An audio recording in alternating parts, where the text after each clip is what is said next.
I'm not permitted to provide financial advice. I only tell people what I do.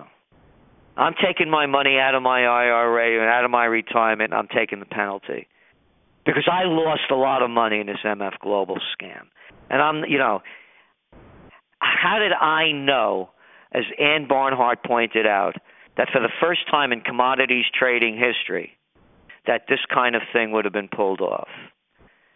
And I don't trust any of them. And I believe also we're coming out with our top trends for 2012. You talk about what they just did with the military takeover. I believe there's going to be an economic martial law. Yeah. And you can see it already. They're going to keep propping the economy up till after they get all the stupid people to spend all the money that they don't have on a lot of Christmas crap. And then after Christmas holidays are over and the winter of discontent sets in, they're going to call a bank holiday or something to that effect. Wild thought, out of this world. As I was doing research on this Corzine character, what do I come up with? There's Joe Biden campaigning for Corzine as he's running for re-election for governor, and Biden saying the first thing that the Obama administration considered when they went into office was calling a bank holiday. And what do we talk about? The first question they want to raise with us is whether we might have to call a bank holiday. A bank holiday on the day after we were sworn in. Ladies and gentlemen, the president and I weren't back there blaming John Corzine then. You know what we were doing? We were on the phone calling John Corzine, literally. That's right. There it is. John Corzine, Joe Biden, there they are. There he's saying it. And that was then, June 2009. Things have gotten a lot worse since then. They've dumped trillions of dollars of money into the system and haven't been able to reinvigorate it. They have look what the gold prices have gone since then. Right. So what we're looking at is in Europe, the whole European crisis didn't exist back then. So no, it's going to be much worse. So I can't give people advice, but I'm telling you what I do. They're not getting my hands. They're not going to get their hands on my money again. They're not going to do it. And I'm opening up accounts overseas, and I'm getting my money the hell out of this country. Gerald, I know that we're running out of time with you. We have about 5 minutes left. I need to keep hitting this because it could not be more clearly stated than the way Ann Barnhart had said it recently and the way you've been saying it. And she says you have to start acknowledging these people for what they are, and that is moral degenerates who are basically sociopaths and psychopaths, meaning they don't feel any sympathy or empathy for other human beings. The only thing they care about is themselves. They will do anything. They will steal, they will lie, they will cheat, they will lie to your face. That's what we're faced with. That's exactly. You have the Gang of 535, the congressmen and senators. What do you think these people are?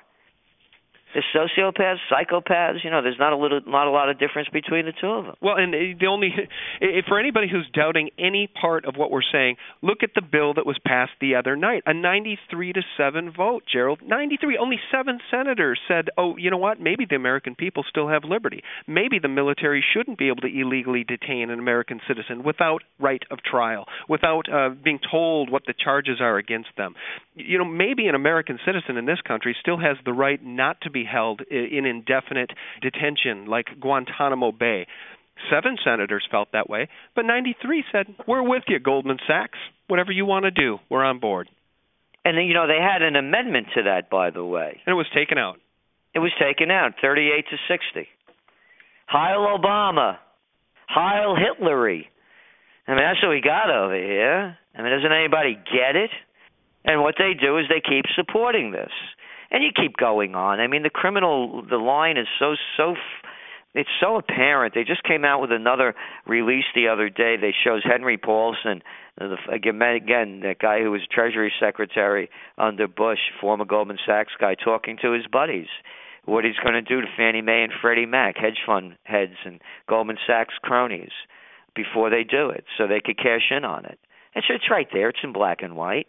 Look at the $7 trillion that the Federal Reserve shoved into banks to keep them afloat, while the same banks are telling people that their balance sheets are healthy. That's called fraud in other businesses.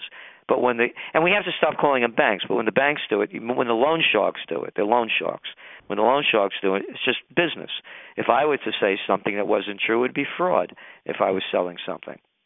Gerald, I know we need to wrap this up, and I just want people to understand the gravity of this. This is a red alert broadcast. I think we're in the final stages of a collapse that once it happens, you will not have any recourse. You will not have another opportunity. You'll want to rewind time. You'll want to go back. You'll want to cash some money out to buy physical gold and silver, and it will be too late. I don't know when that'll be, if it'll be 2 weeks, 2 months, 6 months, or a year, but it's coming, folks. So, Gerald, what can you leave us with? What are your last words of wisdom for us?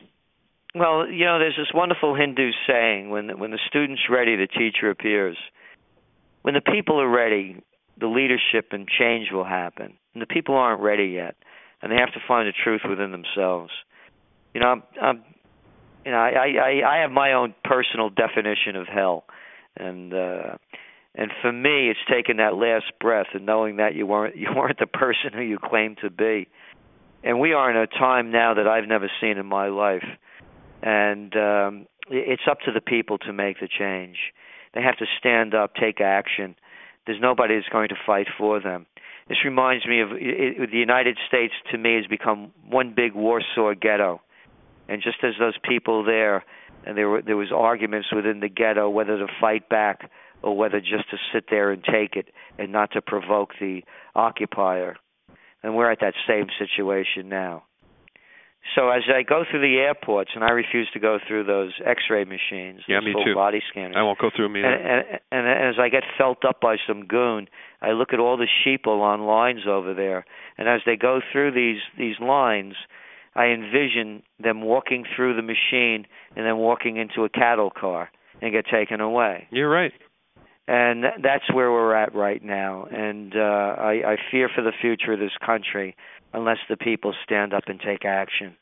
And by the way, the outrage that I have and the anger about the financial and banking system as we're going into Christmas season, let's remember that the only time the Prince of Peace lost it and became angry is when he picked up a whip to beat the money changers out of the temple. That's right. So, during this Christmas holiday, I don't think there's a better message than for the people not to become violent, but to fight back and stand up and find the truth within themselves. Because when that happens, everything will change. I should add to that, Gerald, that when we talk about the madness of this lost society, and we take a look at the madness of these sheeple trampling each other for slave goods made in China on Black Friday. When you talk about Jesus in the temple overturning the tables, it also reminds me the madness of the sheeple that would choose to release Barabbas and put Jesus Christ to death. That's the madness of the crowds. That's the madness of a lost society that was faced 2,000 years ago and that we face today. And I just don't see the American people standing up before it's too late. Well, if enough of us do, it could change, and it doesn't take a big number. And so one of the ways we're working toward affecting that change is we have a new site up. It's called directdemocracynow.org. directdemocracynow.org. Let's put the future in the hands of the people. You want to go to war? Let the people vote. You want to bail out banks? Let the people vote. You want to pass legislation that gives the military to lock us up without trial, without any habeas corpus rights? Let the people vote, not a gang of 535. And to me, that's the only way out of here. Yeah, and I think, you're going to catch heat for that because everybody will jump on board in the comments saying, we're a representative republic and a democracy has failed because it's two wolves and a sheep voting over what's for dinner. But folks, when we have a corrupt representative republic like this one, which is pure 100% unadulterated tyranny. Hey, Gerald, I just want to tell folks, instead of going out and spending money you don't have on stuff you don't need for Christmas, maybe folks ought to head over to the Trends Research Institute and pick up a subscription. How do people do that? How do people find out what you're up to and the very latest from you? Trendsjournal.com. And also, we understand that people are having difficult times. So there's a discount request form. Just fill it out. We try to make it available to everyone if they can't afford the full price, because people better prepare for what's coming ahead. We're going into a winter of discontent like we've never seen before. So we're saying that we're doing everything we can to help the people prepare for it. And once again, thank you so much for having me on. Gerald, thank you. Seriously, I can't say it enough. Thanks for all that you're doing, speaking truth, standing up for this broken republic. We really appreciate it. Thank you very much. Bye-bye. Bye-bye. Well, friends, thanks for all your support. Be sure to check out sgtreport.com for all the latest.